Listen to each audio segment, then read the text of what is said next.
दिल से उपजाऊ जगह कोई हो नहीं सकती। अभी आप पर है कि आप उसमें प्यार बोलते हैं या नफरत। बहुत समय पहले की बात है। एक सन्यासी गांव के बाहर स्थित नदी में स्नान कर रहे थे।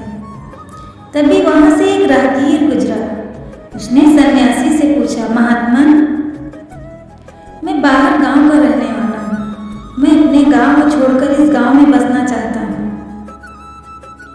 कृपा करके बताइए महात्मन कि इस गांव के लोग कैसे हैं। सन्यासी ने कहा, भले आदमी, बताओ कि जिस गांव से तुम आ रहे हो उस गांव में कैसे लोग रहते हैं।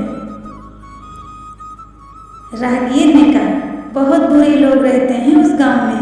एक से बढ़कर एक कपटी और दुष्ट व्यक्ति हैं उस गांव में। सन्यासी बोले, इस गांव में भी दुष्ट और कपटी लोग ही रहते हैं। राहगीर यह सुनकर चला गया। कुछ देर बाद एक राहगीर आया। उसने भी सन्यासी से यही पूछा, महात्मन, मेरा गांव बाढ़ में डूब गया है। इस कारण मुझे नई जगह पर बसना पड़ेगा। क्या आप मुझे बता सकते हैं कि इस गांव में कैसे लोग रहते हैं। सन्यासी ने कहा, पहले तुम बताओ कि तुम्हारे गांव में कैसे लोग रहते थे। राहगीर ने कहा, महात्मन, वहाँ के लोग तो बहुत सभ्य थे, सुलझे हुए थे और भोले भाले थे। महात्मन ने कहा, यहाँ भी तुम्हें बिल्कुल वैसे ही लोग मिलेंगे, सभ्य, सुलझे हुए और एकदम भोले भाले। उस महात्मा के शिष्य ये सब देख रहे थे। उन्होंने महात्मा से पूछा, गुरुदेव, आपने एक ही गांव के बारे में दो राहगीरों को अलग अलग बातें क्यों बताई।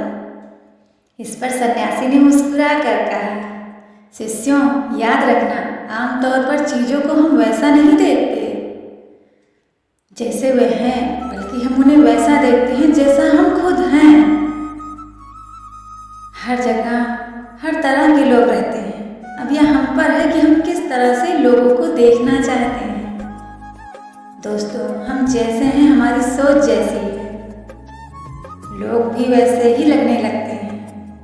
बात तो सिर्फ सोच की है, नकारात्मक या सकारात्मक।